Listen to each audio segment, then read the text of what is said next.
ہیں گاندھی صاحب یہ کہتے ہیں کہ ایک قرآنی آیات ہیں، اس کے بعد جو احادیث مبارکہ ہیں، احادیث مبارکہ سے بھی جو آلات موسیقی ہیں یا موسیقی ہے اس کی حرمت صریح طور پہ ثابت نہیں ہوتی، بلکہ کئی احادیث ایسی ہیں جس سے موسیقی کی تحسین بھی ثابت ہوتی ہے، اور اگر کہیں پہ موسیقی کی حرمت بیان ہوئی ہے کسی حدیث میں تو اس کا وہ جواب دیتے ہیں۔ وہ احادیث کیا ہیں، کتنی ہیں، اور اس پہ جو ہے وہ حافظ زبیر صاحب کا تھیسس کیا ہے، اس پہ ہم بات کرتے ہیں حافظ صاحب سے۔ السلام علیکم آپ سے۔ وعلیکم السلام۔ امید ہے آپ خیریت سے ہوں گے۔ ہم نے کافی تفصیل سے بات کر لی، جو قرآنی آیات ہیں اس حوالے سے ان کو ڈسکس کر لیا۔ اب آتی ہے بات احادیث مبارکہ کی۔ تو جس طرح میں نے تذکرہ کیا کہ وہ یہ بات کہتے ہیں کہ جس طرح قرآن میں کوئی صریح حرمت بیان نہیں ہوئی ہے موسیقی کے حوالے سے، اور اس پہ آپ نے ماشاءاللہ بڑے اچھے کمنٹس کر دیے، اس کے بعد وہ کہتے ہیں کہ جو احادیث مبارکہ ہیں ان میں تو کئی جگہوں پہ آلات موسیقی کی تحسین ثابت ہوئی ہے، اور اس زمانے میں مطلب گانے والیاں موجود تھیں، اللہ کے نبی علیہ الصلوۃ والسلام کے گھر میں جو ہے وہ جو گانے والیاں وہ آ کے گانا گاتی رہیں، آپ کے سامنے بھی یہ والا کام ہوا، اور آپ نے نہ اس سے منع کیا بلکہ جو ہے وہ اس کی بعض مواقع پہ تحسین فرمائی۔ تو اس پہ ون بائی ون اگر آپ کمنٹ کرنا چاہیں۔ بسم اللہ الرحمن الرحیم۔ دیکھیں اس میں جو وہ احادیث لے کے آئے ہیں، ایک تو بنیادی بات وہ ہم نے پچھلے ایپیسوڈز میں کی ہے کہ صوت میں، غنا میں اور اعلی موسیقی میں کیا فرق ہے، ٹھیک ہے۔ تو صوت کو تو ہم علی الاطلاق حرام نہیں کہتے، ٹھیک ہے، وہ تو ایک آواز ہے یا حسن صوت ہے، اس سے آپ تھوڑا سا اور آگے بڑھ جائیں، آواز کو خوبصورت بنانا ہے، نشید ہے، نظم ہے، حمد و ثنا ہے، نعت ہے، ٹھیک ہے، کوئی حرج نہیں ہے اس میں۔ خوبصورت آواز میں شاعری کو گا لینا ہے، کوئی حرج نہیں ہے اس میں، پھر غنا آ جاتا ہے، پھر اس کے بعد اعلی موسیقی کی بات آتی ہے۔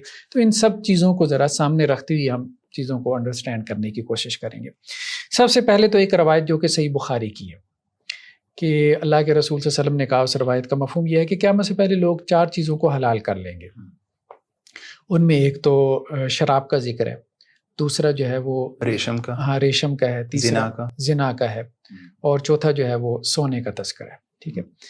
اب اس پہ غامدی صاحب یہ کہتے ہیں، اور یہ ہر جگہ ان کا یہی مرکزی تھیم ہے کہ جی عمومی بات ہو رہی ہے، ٹھیک ہے، یہاں پہ خاص موسیقی کی بات نہیں ہو رہی، یعنی وہ استعمالات کی بات، استعمال کی بات کی طرف یعنی بات لے وہ جاتی ہے۔ ریشم جو ہے وہ بھی اس کی حرمت عمومی نہیں ہے، جو ہے جو زنا ہے یا ریلیشن شپ ہے اس کی حرمت بھی جو ہے وہ عمومی نہیں ہے، جنرل نہیں ہے، بلکہ جو ہے وہ شادی کی صورت میں وہ حلال ہو جاتی ہے، جو شرمگاہ ہے وہ آپ کے لیے حلال ہے۔ اصل میں بات یہ ہے نا کہ ایک بات تو یہ ہے کہ ترجمہ ٹھیک نہیں کرتے نا، جب ترجمہ ٹھیک نہیں کرتے اب اس کے بعد وہ مفہوم نکال لیتے ہیں جو وہ چاہتے ہیں، ٹھیک ہے۔ اب یہاں پہ لفظ ہے ہیر کا،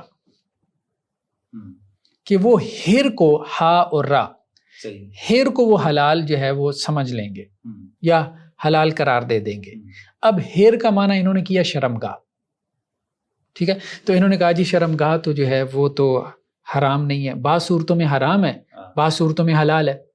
اب ہیر کا معنی شرمگاہ نہیں ہوتا، شرمگاہ کے لیے جو قرآن کی اصطلاح ہے وہ فروج ہے، فرج کی جمع فروج ہے، قرآن نے کثرت سے اس کو استعمال کیا، ٹھیک ہے۔ تو ہیر کیا چیز ہے؟ ہیر اصل میں بیسیکلی کہتی اس شرمگاہ کو جو حرام شرمگاہ ہے۔ اوکے، آپ بات سمجھ رہے ہیں؟ اچھا اچھا، ہیر جو ہے اب مطلب آپ لغت کی کتابیں اٹھا کے دیکھ لیں، اچھا، تو ہیر جب اس سے مراد ہی حرام شرمگاہ ہے تو وہ استعمال کی بحث ہی نکل گئی، استعمال کی بحث ہی نکل گئی۔ تو اس لیے اس کا معنی جو بعض مترجمین نے کیا کہ زنا کو حلال قرار دے دیں گے، تو وہ بالکل انہوں نے ٹھیک کیا، ہاں صحیح ہے۔ تو وہ حرام شرمگاہ کو حلال قرار دے دیں گے، یہ نہیں ہے کہ شرمگاہ کو حلال قرار دیں گے، یہ تو معنی ہی نہیں بنتا اس کا۔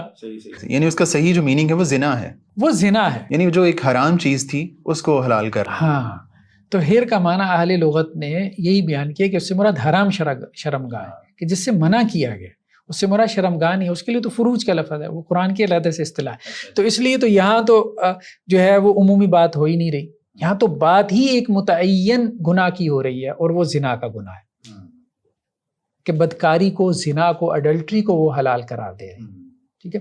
دوسری بات آگئی شراب کی، تو شراب ویسی جو مطلق طور پہ حرام ہے، اس کو تو وہ بھی مان گئے، غامدی صاحب بھی مان گئے، لیکن یہ بات بنا لی انہوں نے یہاں پہ کہ جی وہ تو دوسرے دلائل سے حرام ہے۔ حالانکہ جو دوسرے دلائل ہیں وہاں سے لوگوں نے کس طرح سے شراب کی اجازت نکالی ہوئی ہے تو ذرا متجددین کو دیکھیں، مطلب انہوں نے کیسی کیسی تفسیریں کر کے وہاں سے نکالی ہوئی. یعنی جو باقی 3 چیزیں ہیں ان میں تو آپ چلیں استعمال کی بات کر لیں، صحیح یا غلط استعمال کی.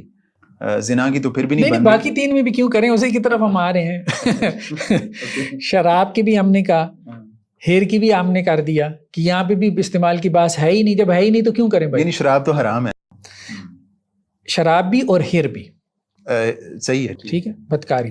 تیسری چیز اب چوتھی تو ویسی محلے باس ہے نا، معازف، وہ تو ویسی محلے نزاع ہے نا، ٹھیک ہے. ہم تو اس کو کہہ رہے ہیں کہ وہ بھی علی الاطلاق حرام ہے. ٹھیک ہے، باقی 3 چیزیں، باقی 3 چیزیں ہی رہ گئی جن میں سے وہ 2 سے دلیل پکڑ رہے تھے. ایک کو تو ہم نے کلیئر کر دیا، ہیر کا. اوکے. شراب میں تو وہ ویسی دلیل نہیں پکڑ سکتے، ہاں وہ تو عموماً ہی حرام. تیسری جو چیز باقی رہ گئی وہ ہے سونا. اب وہ کہتے ہیں کہ جی سونا جو ہے نا، یہ آپ کہاں سے کہہ رہے ہیں کہ جی مطلق طور پہ حرام ہے؟ دیکھیں بات یہ، ہاں یہ ایک پرسپیکٹو میں بات ہو رہی ہے. سنن ابی داؤد میں بھی روایت موجود ہے، اور بھی کئی مقامات پہ آپ کو ایسی روایتیں مل جاتی ہیں کہ آپ صلی اللہ علیہ وسلم نے صریح طور پہ یہ بات کہی کہ میں اپنی امت کے مردوں کے اوپر سونے کو حرام قرار دے رہا ہوں اور ریشم کو حرام قرار دے رہا ہوں. صریح طور پہ موجود ہے. ایک بات پہلے سے موجود ہے، لوگوں تک اس کی اطلاع پہنچ چکی ہے واضح طور پہ، لیکن مرد کا نا حرام کے لفظ کے ساتھ، ٹھیک ہے. تو جب یہ بات موجود ہے تو اب اس پرسپیکٹو میں بات ہو رہی ہے کہ وہ کیا کریں گے، یعنی وہ مردوں کے لیے حلال کر لیں گے. یہی بات ہو رہی ہے. جن کے اوپر حرام کیا ہے،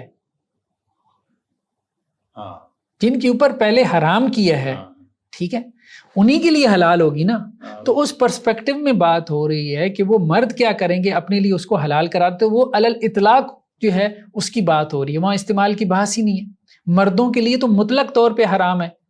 یہ تو نہیں کہ جی وہ انگوٹھی جو ہے وہ سونے کی پہن سکتا ہے اور گھڑی نہیں پہن سکتا یا لاکٹ نہیں پہن سکتا. تو پھر گامدی صاحب جو ہے یہاں سے گولڈ سے یا سونے سے استعمال کی بحث کس طرح نکالتے ہیں؟ وہ تو اصل میں پہلے تو عورتوں کو داخل کیا انہوں نے نا یہاں، کیوں عورتیں تو یہاں پہ شامل تھی نہیں. یہ تو بحث ہی مردوں کی ہو رہی ہے. ان کے لیے تو وہ حلال ہیں، تو پھر جو ہے وہ تو اس بحث میں شامل ہی نہیں ہے. ہاں باقی 3 جگہوں پہ وہ شامل ہیں. چوتھی جگہ پہ کیوں نہیں ہے وہ؟ چوتھی جگہ پہ اس لیے نہیں ہے کہ ایک اور روایت آ گئی نا، ایک روایت دوسری روایت کی تفسیر کر رہی ہے کہ حرام کیا ہوا تھا. دیکھیں کچھ چیزیں مردوں کے لیے حرام ہوئی تھی اور کچھ چیزیں سب کے لیے حرام ہوئی تھی. یہ اطلاع پہنچ گئی تھی. اب اس کے بعد ایک بات ہو رہی ہے کہ لوگ اس کو کیا کریں گے، حلال کر لیں گے. تو ظاہری بات ہے جن کے لیے وہ حرام ہوئی تھی وہی اس کو حلال کریں گے نا. تو ایک چیز مردوں کے لیے حرام ہوئی تھی تو وہی اس کو حلال کریں گے. یہ معنی متعین ہے، اس میں عموم پیدا کرنے کی ضرورت ہی نہیں. تو بیسیکلی آیت میں مطلق طور پہ بات ہو رہی ہے معازف کی بھی، مطلق طور پہ بات ہو رہی ہے زنا کی، اور مطلق طور پہ بات ہو رہی ہے شراب کی کہ لوگ حدیث کے اندر کہ یہ ان کو حلال قرار دے لیں گے. جس طرح باقی چیزیں جو ہے مطلق ہیں، تو وہ موسیقی بھی مطلق ہی ہے کہ وہ آلات موسیقی کو جو ہے ان کو حلال کر لیں گے. جی. اس حدیث کے اندر ایک اور لفظ اہم ہے، وہ استحلال کا ہے. ٹھیک ہے، اب استحلال کا کیا مطلب ہے؟ وہ کہتے ہیں جی حرمت سری دکھائیں. اس سے زیادہ اور کیا حرمت سری ہوگی کہ وہ اس کو حلال کر لیں گے. بھائی جو پہلے حرام تھی اسی کو حلال کریں گے. ٹھیک ہے، تو یہ جو حدیث ہے یہ واضح طور پہ جو ہے وہ سری حرمت کے اوپر بھی دلالت کر رہی ہے. ان چاروں چیزوں، اس سے زیادہ سری حرمت کیا ہونی ہے؟ معازف جو ہے وہ ظاہری بات ہے وہ آلات موسیقی